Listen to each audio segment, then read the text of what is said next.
Tere kõigile minu poolt. Nagu öeldud, olen Taamo Tasko ja olen PRIA otsetoetuste osakonnast. Ja paluti täna rääkida teile otsetoetustest 2015. See on väga mahukas teema ja kuna aega selleks on 20 minutit, siis ma pidin tegema oma väiksed valikud, millest rääkida, millest mitte.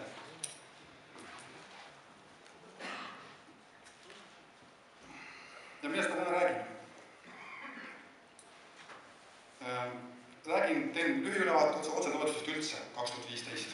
Täna seda räägin ära, millised toetusmeetmed on 2015 olemas. Siis natuke pikemalt peatun sellisel lisatoetuse meetmel, nagu on keskkonda ja kliimat säästvate põllumajanduslike tootmisviiside rakendamise lisatoetuses nõuetel. Seda rohestuse nõuetel. Ja seda selleks, et see on üks väga suur muudatus. Ja sellega puudutan natuke ka maastikuelemente. Räägin natuke maastikuelemente deklareerimisest. Ja ka mina toon välja selle, et see antud ettekanne on koostatud hetke info põhjal. Ka meil on veel määrused allkirjastamata ja sellega seonduvalt võivad siis osad asjad muutuda. Ja kuna aega on vähe, siis mul on ka selline palve, et kui teil on küsimusi, siis küsime päris ettekande lõpus, kui selleks aega jääb. Ja kui jääb vähe aega, siis ettekande lõpus on olemas kontaktandmed, kus saab alati küsimusi esitada ja saab vastused.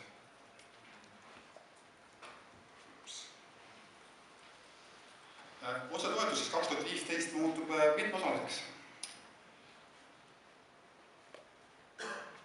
Huvitav kombel on mul ka, on 16.9, aga on siin alumnida ära.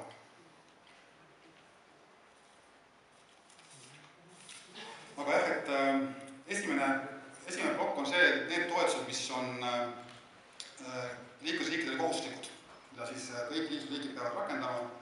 Esmalt on põhitoetus, siis meil ühte pindala toetus ja selle jätk on siis kuni 2020.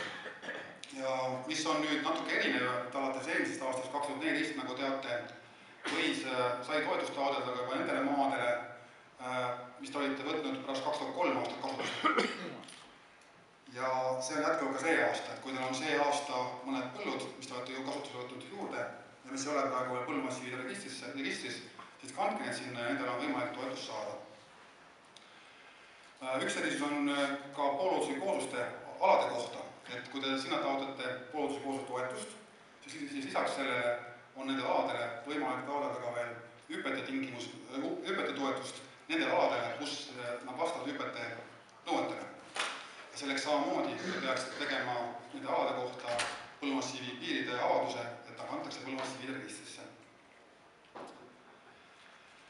Teine kohustuslik meede on kohustuslik lisatoetus keskkonda ja kliimat säästvate tootmisviiside rakendamise eest, nagu ma ütlesin, rohestamine.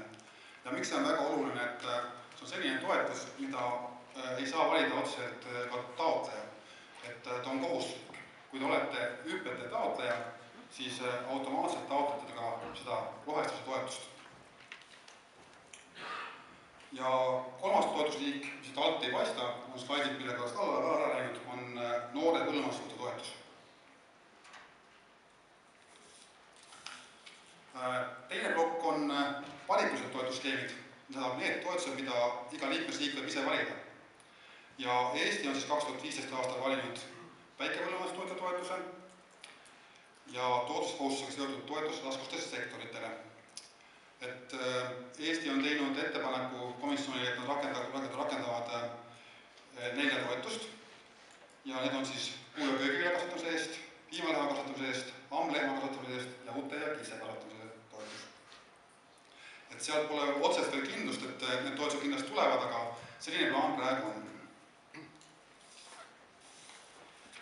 Ja lähengi edasi rohestuse nõuetega.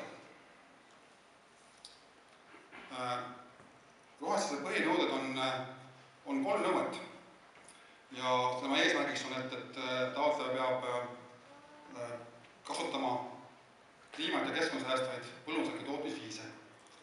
Ja need 3 põhinõuet on põllumajanduskultuuride mitmekesistamine, siis ökoloogilise kasutuseesmärgiga alade märkimine ja 3. on püsirohumaa säilitamine. Ma jõuan rääkida nendest 2 esimesest natukene.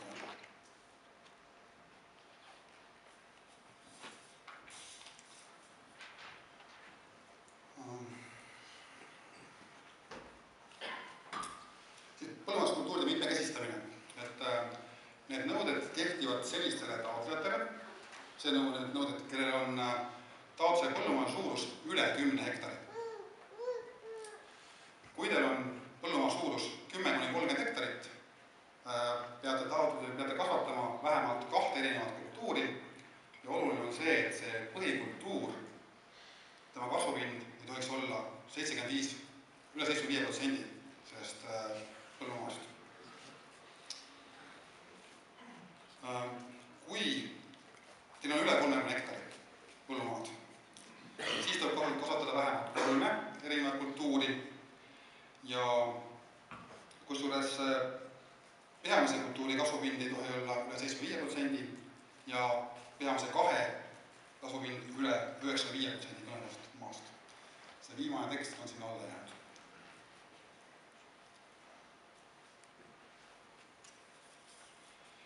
Kindlasti tekib küsimus, et mis on selle nõude lõikes kultuuri mõiste ja põllumajanduskultuuri definitsioon selle mõistes on perekonna tasemel. Iga perekonna kultuurid, iga perekonna taimed on ühe kultuuri all. On mõningad erinevused, näiteks suvi- ja talliviljad, et suvi- ja talliviljad on erinevad kultuurid selle nõude mõistes. Ja samuti on mõned perekonnad, ristõiesed, maavesased ja kõrvitsased, kus siis ka iga taimeliik on omaette kultuur. Ja on ettevalmistamisel põllukultuuride klassifikaator koos perekondadega, kus on selge ülevaade ja kui see saab valmis, siis pannakse see info Riia kodulehele.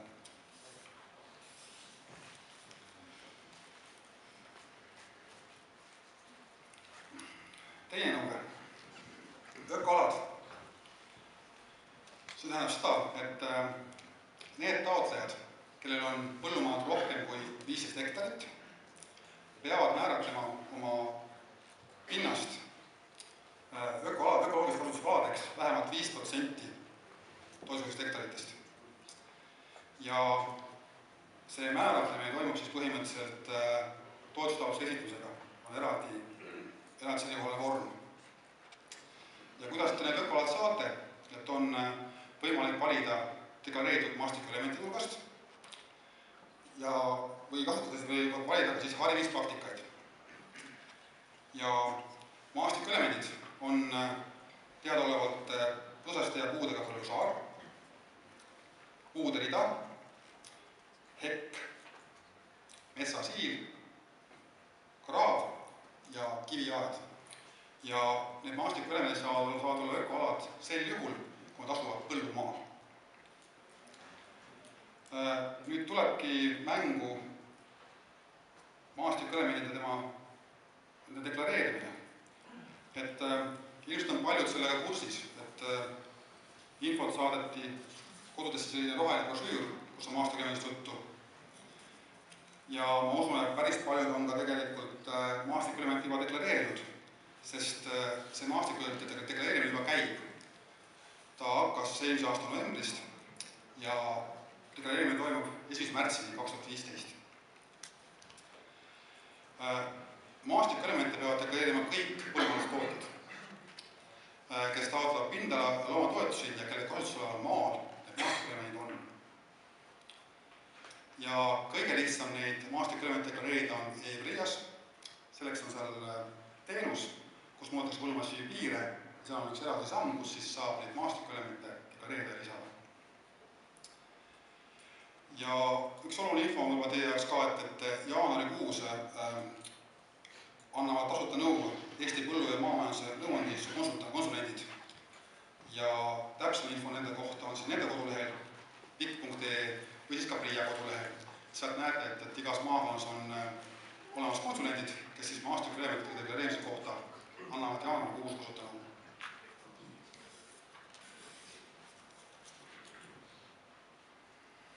Siis lisaks maastikuelementidele on teil võimalik ökoaladele näidata ka harimispraktikaid.